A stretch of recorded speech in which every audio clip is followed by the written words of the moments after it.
Saudi আরবের নাম না জানা এক ক্লাবের প্রায় ২৭৫ মিলিয়ন ইউরোর লোভনীয় প্রস্তাব তিনি ফিরিয়ে দিয়েছেন, না করে দিয়েছেন আমেরিকার মেজর লিগ সকারের আগ্রহী ক্লাবকেও। আর এদিকে ইউরোপের তাবৎ বড় বড় ক্লাবগুলো তাকে সাফ জানিয়ে দিয়েছে, তোমাকে আমাদের দরকার নেই। গ্রীষ্মকালীন দলবদলের বাজারে সবার কাছে এখন শুধু একটাই প্রশ্ন, কোথায় হবে ক্রিস্টিয়ানো রোনালদোর ঠিকানা।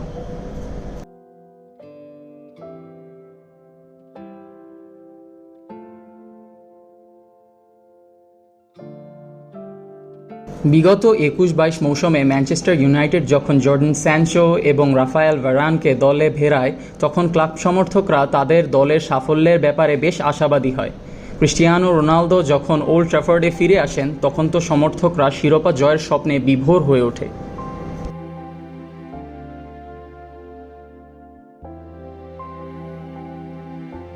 ঘরের ছেলে ঘরে ফিরেছে, তাই শিরোপার মুকুট এবার উঠবে ম্যানচেস্টার ইউনাইটেডের মাথায়, এবং মুকুটের রত্ন হিসেবে রোনালদো আলোকিত করবেন দলকে। এটাই ছিল রেড ডেভিল ভক্তদের মনের কথা। আলো তিনি ছড়িয়েছেন ইংলিশ প্রিমিয়ার লিগে 18টি এবং চ্যাম্পিয়ন্স লিগে 6টি গোল করে, কিন্তু দলের অবস্থা নাজেহাল।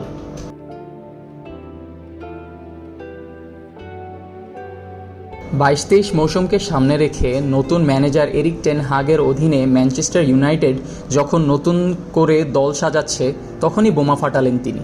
ইউনাইটেডে আর নয়, অন্য কোনো ইউরোপিয়ান দল যারা চ্যাম্পিয়ন্স লিগে খেলতে পারবে সেখানেই যাবেন এই ৩৭ বৎসর বয়সী পর্তুগিজ ফুটবলার।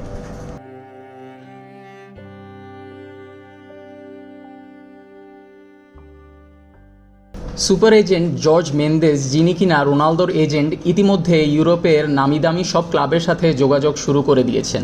ইউরোপের বাইরে থেকেও অনেক ভালো ভালো প্রস্তাব এলেও রোনালদো জানিয়ে দিয়েছেন, এখনও প্রায় ৪ বছর তিনি ইউরোপের সেরা দলগুলোতে খেলতে সক্ষম।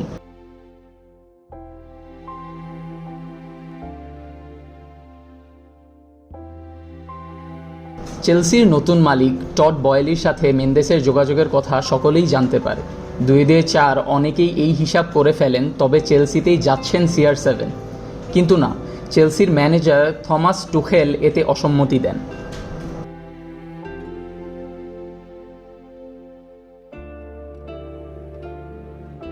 টুখেল বলেন, এই মুহূর্তে তিনি আরও একজন আক্রমণ ভাগের খেলোয়াড়কে দলে ভেড়াতে চান না।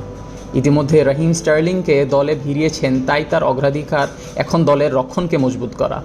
তিনি আরও বলেন, শুধু শুধু মন্তব্য করে তিনি গুজব ছড়াতে চান না, তবে ভবিষ্যতে হয়তো আরও একজন আক্রমণ ভাগের খেলোয়াড় দলে ভেড়াতে পারেন, তবে তা যখন হবে তা সকলকে জানিয়ে দেওয়া হবে।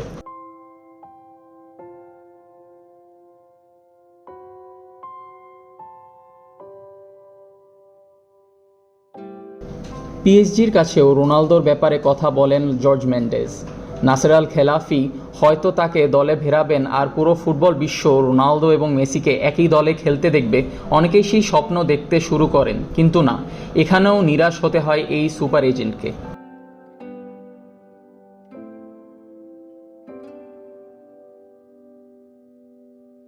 নতুন ম্যানেজার ক্রিস্টফ গ্যালটিয়েরের অধীনে পিএসজি তার পুরনো ভুলের পুনরাবৃত্তি করতে চায় না। রেইমসের আক্রমণ ভাগের খেলোয়াড় হুগো একিটিকেকে দলে ভেড়ানোতেই তাদের সকল মনোযোগ। আগের মতো শুধু বড় নামওয়ালা তারকা ফুটবলার কেনার ভুল আর করতে চায় না দলটি।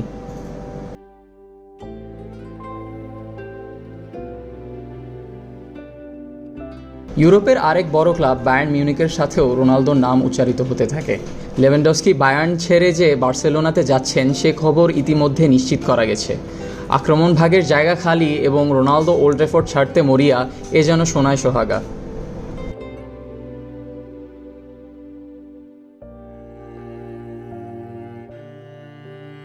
বায়ার্ন মিউনিখের ক্রীড়া পরিচালক হাসান সালিহামিদজিক বলেন, রোনালদো একজন দুর্দান্ত খেলোয়াড়, তবে এই মুহূর্তে তাকে বায়ার্ন দলে ভেড়াতে চায় না।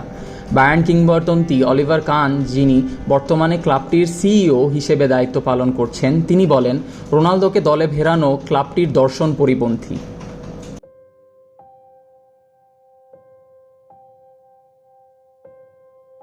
এই মৌসুমে রেড ডেভিলদের দল বদলের পরিকল্পনা দাগ কাটতে পারেনি রোনালদোর মনে।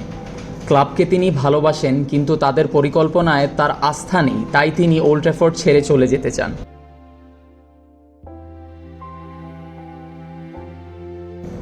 তিনি ইউরোপা লিগ খেলতে চান না। প্রায় ২০ বছরের ক্যারিয়ারে তিনি শুধু চ্যাম্পিয়ন্স লিগই খেলেছেন। এখনও এমন কোনো দলে যেতে চান যারা তাকে এই সুযোগ করে দিবে।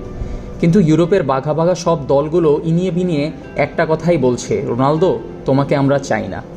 শেষমেশ তিনি ম্যানচেস্টার ইউনাইটেডেই থাকেন নাকি অন্য কোথাও যান, সেটা সময়ই বলে দিবে।